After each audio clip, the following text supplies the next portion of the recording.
Biyenan kong aswang. Lumipat si Lena sa probinsya ng kanyang asawa matapos silang ikasal. Doon niya unang nakilala ang kanyang biyenan na si Aling Mereng, tahimik, matipid ngumiti, at laging nasa kusina. May kakaibang pakiramdam si Lena tuwing nakatingin ito sa kanya, parang sinusuri siya. "Buntis ka na ba?" tanong ng biyenan nang minsang magkausap sila. Napalunok si Lena. "Hindi pa po, baka sa susunod na taon."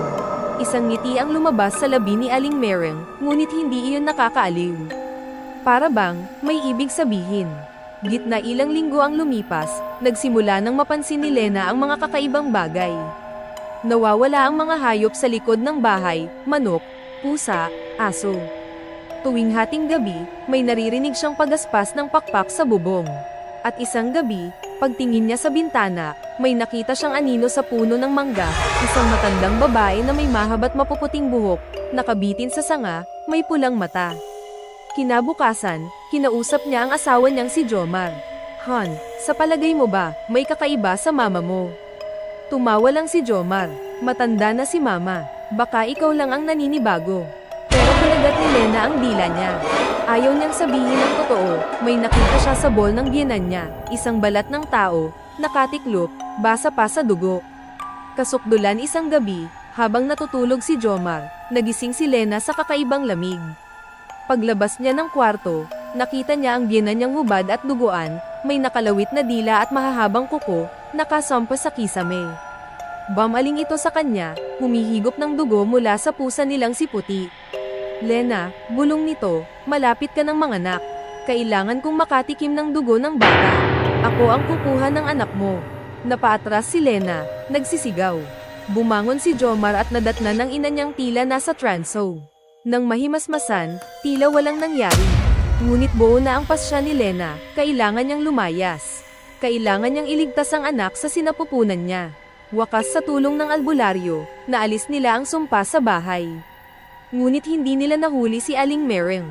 Tumakas ito sa gubat, at mula noon, gabi-gabi pa rin siyang nararamdaman ni Lena, lalo na kapag malapit na siyang manganak. Isang bulong lang sa dilim ang pumapailan lang.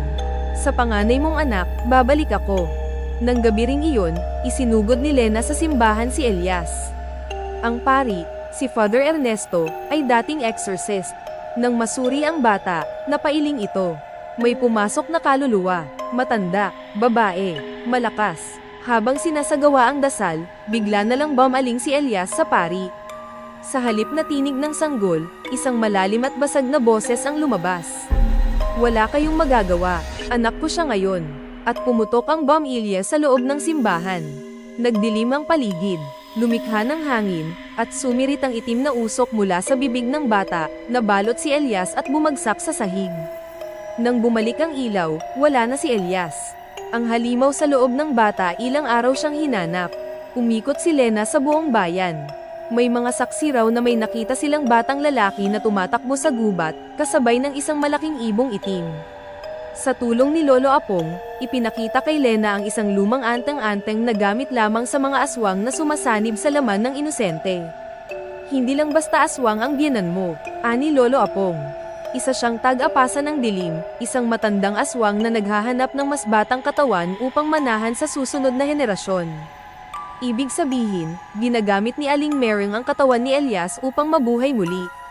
At kapag tuluyang natapos ang pagsasanib, tuluyan ng magiging si Aling Mereng ang bata, habang nawawala sa dilim ang kaluluwa ng kanyang tunay na anak. Paglalakbay sa loob ng kulam upang iligtas ang anak, isang matinding ritual ang kinailangan. Ininom ni Lena ang pinaglagaan ng ugat ng balete, dugo ng tandang, at abo ng lumang balat ng tao. Nahiga siya sa gitna ng bilog na asin at sinindihang kandila, at saka siya pumikit, at nagising sa isang madilim na kagubatan. Ito raw ang mundo ng mga kaluluwang nawala sa katawan, ang daigdig ng anino. Doon, nakita niya si Elias, umiiyak, hawak ang isang laruan. At sa likuran ng bata, si Aling Mereng, nakatawa, may mahahabang kuko, at mga mata nitong pulang-pula. "Bakit mo pa sinusundan, Lena?" sabi nito. "Hindi mo ba alam? Hindi lang ako ang aswang sa pamilya niyo." Lihim ng ina, biglang nag-flash sa isip ni Lena ang imahe ng kanyang sariling ina, isang matandang babae na namatay sa sakit. Ngunit may tinago itong kahon dati na may laman, mga kuko, patay na sisiw, at balat ng ahas. Hindi mo ba naisip kung bakit hindi ka kinain noon? Patuloy ni Aling Mereng. Kasi alam kong may dugo ka ring itinatago. Anak ka ng isang nilalang na mas makapangyarihan pa sa akin. At biglang bumalat ng liwanag ang katawan ni Lena. Sa galit at takot, sumigaw siya. Bitiwan mo ang anak ko. Mula sa kanyang palad, lumabas ang apoy na bughaw, nilamon ng anino ni Aling Mereng. Napasigaw ang aswang sa sakit, nagsimulang matuno, hanggang sa mawala ito sa hangin. Yamakap si Elias sa ina niya. Nanay. Ang pagkawala ni Elias habang lumalaganap ang kadiliman sa paligid, biglang bumukas ang langit. Isang malakas na kidlat ang tumama sa simbahan. Nang silipin ni Lena ang kama ni Elias sa gilid ng altar, wala na roon ang bata. Sa halip, may naiwan lang na itim na bulaklak, at isang piraso ng damit ng sanggol na may sulat.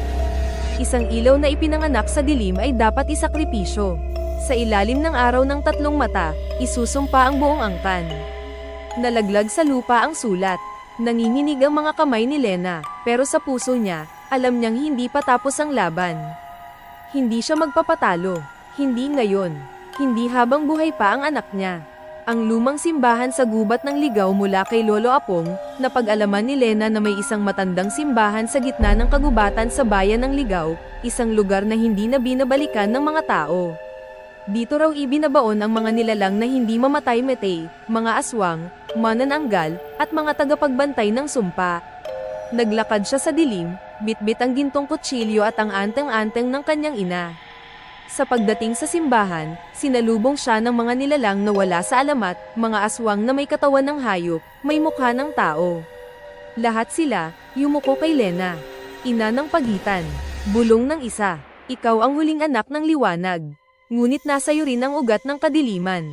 Pagpapakita ng matandang Ginoo sa altar ng lumang simbahan, nagpakita ang nilalang na matagal nang iniiwasan ng mga albularyo at pari. Ang matandang Ginoo, pinuno ng lahi ng sinaunang aswang. Katawan niya ay parang usok, may 4 na mata, at boses na parang maraming tao ang nagsasalita ng sabay-sabay. Lena, anak ng liwanag, apo ng dilim, aniya habang umaaligid sa paligid ng babae. Ang anak mo ay nasa kabilang panig na. Isang hakbang na lang at siya'y magiging sisidlan ng aking bagong anyo. Ngunit may kapalit, ang alok, isuko mo ang sarili mo sa akin. Ialay mo ang anteng-anteng at ang iyong ginto, at palalayain ko ang anak mo. Mananatili siyang tao, at ikaw ang magiging bagong pinuno ng gabi. Tumahimik ang paligid, ang hangin ay tila huminto, tila ang oras mismo ay humihintay sa kanyang desisyon. Ngunit bago pa siya makasagot, biglang lumiwanag ang kanyang mga mata. Sa loob-loob ni Lena, may tinig siyang narinig. Anak, huwag. Ako ang iligtas mo, hindi ang sarili mo. Boses iyon ni Elias, galing sa kanyang puso. Ang pagpapasya mula sa kanyang likuran, humugot si Lena ng malalim na hinga, at inangat ang kutsilyong ginto. Hindi ako magpapalit ng kapangyarihan kapalit ng anak ko. At sa isang iglap, isinaksak niya ang kutsilyo sa sarili niyang dibdib. Ngunit sa halip na dugo, liwanag ang lumabas. Nayanig ang buong simbahan. Nagsisigawan ang mga nilalang ng dilim, nasusunog sa bughaw na apoy. Napasigaw ang matandang Ginoo, at unti-unting naluso sa liwanag. Sa gitna ng alingaw at apoy, isang boses ang lumitaw. Nanay, si Elias. Hawak niya ang laruan niyang kahoy na kabayo. Buhay, malusog. Tumakbo siya at niyakap ang kanyang ina, habang ang sugat sa dibdib ni Lena ay kusang nagsara, naiwan lang ang 3 marka sa kanyang balat, 3 mata ng araw. 10 taon ang lumipas. Tahimik ang buhay ni Lena at Elias sa gilid ng isang bagong baryo sa silangang Kabisayaan. Walang nakakakilala sa kanilang nakaraan. Si Elias ay matalino, tahimik, ngunit may kakaibang kakayahan, nakikita niya ang mga nilalang na hindi nakikita ng ordinaryong tao. Isang gabi habang pauwi mula eskwelahan, may batang umiiyak sa gilid ng daan. Kuya, tulungan mo ko. Nawawala ang ate ko. Nilapitan ito ni Elias, ngunit nang titigan niya sa mata, nakita niya ang tunay na anyo. Isang bata pero may dila ng ahas at mata ng uwak. Ngumiti ito. Kilala ka na namin, Elias. Ikaw ang tagapagmana. Malapit na ang gabi ng pagbabalik. Bago siya matuklo, biglang lumiwanag ang palad ni Elias. Isang bughaw na apoy ang bumalat sa kanyang kamay at napaatras ang nilalang. Mabilis itong naglaho sa hangin. Pag-uwi niya, humarap siya sa ina. Nanay, nagsimula na uli, no? Tahimik si Lena, ngunit sa likod ng kanyang likod, nakaipit sa salansan ng libro ang luma, sinunog na sulat ng kanyang ina, ngayon ay buo na muli. At may bagong sulat sa ilalim ng papel. Ang gyera ay hindi pa tapos. Ang tunay na kalaban ay hindi aswang, kundi ang mga tagapagbantay na tumalikod sa liwanag. Ang tunay na kalaban dinala ni Lena si Elias kay Lolo Apong, na ngayon ay halos hindi na makapagsalita, matanda na, nanginginig, at may takip ang isang mata. May dapat kayong malaman, sabi nito sa garalgal na tinig. Hindi si Aling Mereng ang pinakamatinding panganib. Ang mga unang tagapagtanggol ng liwanag, ang mga bantay, sila'y pinasok na ng kasinungalingan. Isa sa kanila, ang nagtaksil. At ang pinuno nila ay nagbabalik para kunin ka, Lena. At ikaw, Elias, ikaw ang susunod na trono. Nalaglag sa kamay ni Elias ang kanyang laruan, ang kahoy na kabayong palaging dala niya. Ngunit pagtingin niya rito, may bagong ukit na hindi niya alam kung paano napunta doon. 3 mata, isang kris, isang korona. Ang bantay na nagtaksil kinagabihan, dumating ang isang matandang babae sa kanilang bahay. Nakaputi, mahaba ang buhok, may kwintas na may sungay ng USA at mata ng pusa. Ngumiti ito kay Lena. Anak, matagal kitang hinintay. Napaatras si Lena. Hindi kita kilala. Ngunit ngumiti ang matanda. Ako si Diwata Imurayin, isa sa 7 tagapangalaga ng liwanag. At ako ang tagapagsalita ng 2nd propesya, na ang liwanag ay hindi na purong puti, kundi may halong anino.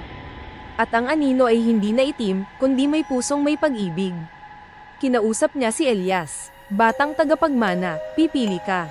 Sa araw ng eclipse, bubuksan ang tarangkahan ng 2 mundo.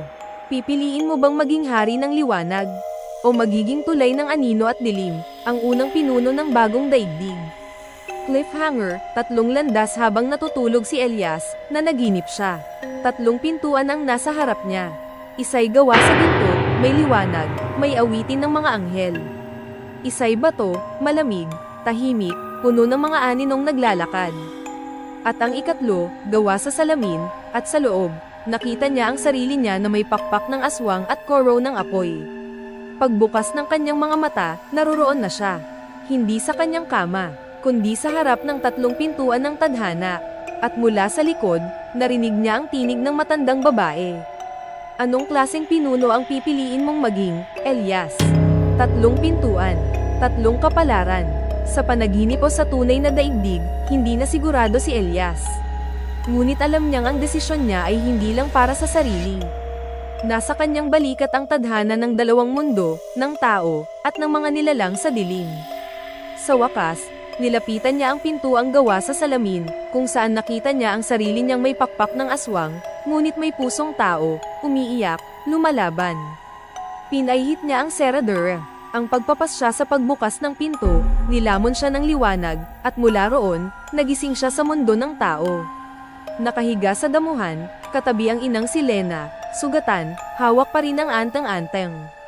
Sa kanyang paligid, nag-aaway ang 2 mundo, mga engkanto at aswang sa isang panig, mga albularyo, anito, at bantay sa kabila. Sumigaw si Elias. Tama na, tumigil ang lahat, huminto ang hangin. Umiyak ang kalikasan. Tumayo siya sa gitna ng labanan, at mula sa kanyang mga palad, lumabas ang liwanag at dilim, magkasabay. Hindi naglalaban, kundi nagkakaisa. Hindi ako pipili ng panig, aniya. Hindi ako liwanag. Hindi ako dilim. Ako ang bunga ng 2 mundo, ako ang balanse. Ang sakripisyo ngunit may kabayaran ng kapayapaan. Lumapit si Lena, nanghihina, hawak ang dibdib. Anak, kung ako lang ang kailangang mawala para matigil ang sumpa, handa akong isakripisyo ang sarili ko. Ngumiti si Elias. Hindi na kailangan, nanay. Ako na ang magsasara ng tarangkahan, ako ang bagong tagapagtanggol. Hindi na ng liwanag lang, kundi ng 2 mundo. Inangat niya ang kamay, at mula sa lupa, langit, at dilim, sumanib ang kapangyarihan. Umikot sa kanya ang bughaw na apoy, gininto ang alon, at pulang liwanag.